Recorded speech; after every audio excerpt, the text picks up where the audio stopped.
From the Chris Williams portfolio of blogs, this is youtube.com/MrChrisAlpha2004 in association with the Kansas Stuck on You eBid shop. Hello everyone, I'm Chris Williams. Welcome to my video blog. I'm recording this on Thursday the 25th of November 2010. Yesterday was the second in what appears to be a series of protests in London and all across Britain by students, both currently in university and planning to go to university in the upcoming years, protesting about the proposed increase in tuition fees. Now, I blogged a few weeks ago about how the potential students of the future have misunderstood what the government is proposing. They seem to think that you have to pay the money up front. When you don't, you will be means tested. Very few people will be required to pay all the money up front. Only the very rich. You'll have to be the child of a solicitor or a barrister or a politician, that sort of thing. If you're from a working class background, you don't pay any money up front and you get the full student loan entitlement. That was the case in my day. It will always be the case. The government here in the United Kingdom are not out to stop people from going to university. If they were to do that, then obviously putting up the tuition fees would be counterproductive. And indeed, you're about to hear some audio now from the Scottish Liberal Democrat MP, a veteran in Parliament actually, Malcolm Bruce, the MP for Govan in Aberdeenshire. You're about to hear him speaking on the radio, on the BBC Radio 5 Live Gabby Logan show that was on the air on Wednesday the 24th of November 2010, while the protest outside Parliament was going on, and he explains it more. He explains what I'm talking about in a more articulate way, and I hope that this will reduce the amount of confusion that students seem to be experiencing at the moment. So here is that audio.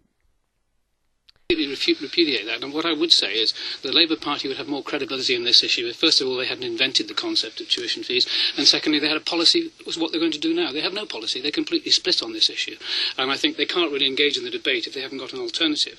We've had to engage in a very, very difficult proposition that none of us are comfortable with, but the truth is Vince Cable has fought to get rid of fees for part-time students up front, which is a huge benefit to them, and protect the further education budget. He has raised the threshold at which people will start paying back to £21,000 from £15,000, which means 25% of people will pay less, and most people will actually pay less per month throughout, and when people aren't earning, they won't pay at all. He's also indicated that exactly the point about the private sector, and indeed a partnership between the state, is there will be £150 million in scholarships, and any university that seeks higher than £6,000 fees will do so only on condition that they attract endowment money to provide for scholarships, bursaries, employer contribution, especially targeted at people from low-income families. This is actually a very progressive system, and what bothers me is that students who are campaigning against it haven't even bothered to engage with what is proposed. And no wonder there's a couple of people who put up a placard saying they're right. And I've engaged with students, and when they've heard the details, they do take a rather different perspective. And I would suggest they're less likely to take to the streets when they realise that this is actually quite a progressive proposition. Are you seriously suggesting the NUS haven't actually read the proposals? I'm seriously suggesting they have not engaged with the proposals because, in fact, this is a much more progressive system than the NUS are campaigning for. They want a graduate tax. It seem to be turning for the worse in central London. On Whitehall, all their shots coming through of a police van being rocked and students attempting to turn it over. I think it's fair to say that I've heard that some students have said that they had been encouraged by their teachers to go out and protest. I think I know what's going on here. The teachers are socialists who are opposed to the Conservative government, and they're creating a culture of paranoia, which is mean that students have been ill-informed, and that is why they're going out protesting. At the end of the day, there is no reason to panic about an increase in tuition fees, and there's definitely no need to smash up police vans in the protest. Because remember, you can't go to university if you can apply to go to university. You've got a criminal record, but good luck to you as to whether or not you'll get in. And I saw on the footage actually on the TV, a lot of these students do not appear to be students. They were the stereotypical hoodies, with the hoods over their heads and masks over their mouths. No, they do not look academic. They look like the GCSE dropouts who were probably just delighted to tag along, having a day off. They should have been in their lectures back at school or in college, working towards getting into their university courses. And remember, these fees will not come into effect for a couple of years, so the students who are going to university next year and the year after, they won't be affected by this. This is a scheme that will come in a couple of years' time. Those who are in their third year when the scheme comes in, they still pay the same level of fee as what they pay when they start their course.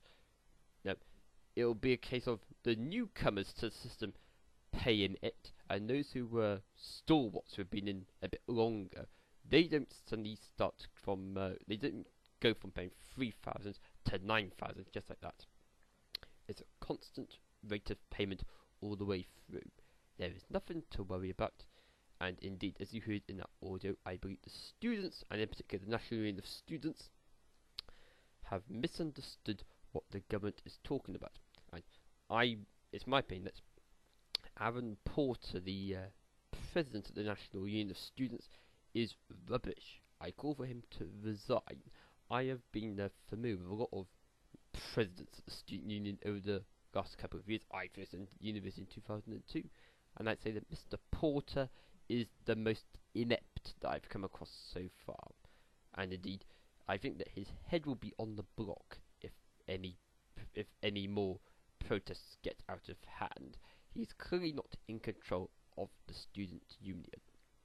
Okay, that's the end of my comments for today on this topic. The second time I've recorded a blog on this topic in as many weeks. I'm getting a bit fed up about students protesting. They're completely over the top.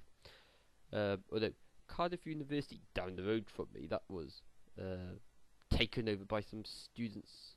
I don't know if they're still there at the moment, but I left university with a bit of a negative opinion about the department that I was in. I have Asperger's syndrome, and they messed things up for me a bit. So I'm quite happy that there's protests inside Cardiff University, but I think the reason behind the protests is illogical. Okay, that's all for today's video blog. Do join for more videos over the next few days, weeks and months. I try to blog on a daily basis, but I have actually found that if I do one blog and then wait a week, that one video that was the previous one that I put on has higher viewing figures compared to an average video of mine. Maybe blogging every day is only going to lead to low viewing figures, but blogging once every few days will lead to higher figures. Do let me know what your thoughts are on that issue. Okay, until next time, it's bye for now. Bye bye.